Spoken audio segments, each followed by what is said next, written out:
এই সপ্তাহে বলিউডে মুক্তি পেতে যাচ্ছে 4 সিনেমা, যে ছবির গল্পে দর্শক উপভোগ করবে অ্যাকশন, ড্রামা ও রোম্যান্সের আবহ। শুক্রবার রূপালী পর্দায় আবারও মায়ের চরিত্রে অভিনয় করতে দেখা যাবে কাজল দেবগানকে। বলছি কাজী রানী পরিচালনায় সিনেমা সরজমিনের কথা, যে ছবিতে তার সন্তান চরিত্রে দেখা যাবে নবাব পুত্র ইব্রাহিম আলী খানকে। সাথে আরও মুখ্য চরিত্রে থাকছে পৃথ্বীরাজ সুকুমারান। একই দিনে ক্রাইম থ্রিলার ঘরানার সিনেমা সো লং ভ্যালিও মুক্তি পাচ্ছে এই দিনে। মান সিং পরিচালনায় যে সিনেমায় অভিনয় করেছেন ত্রিধা চৌধুরী, আকাঙ্ক্ষা পুরী ও বিক্রম কচ্চর।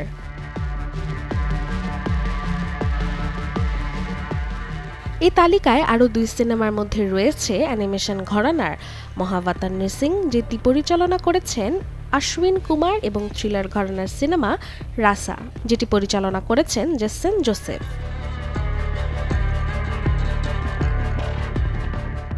Desk report, channel 24।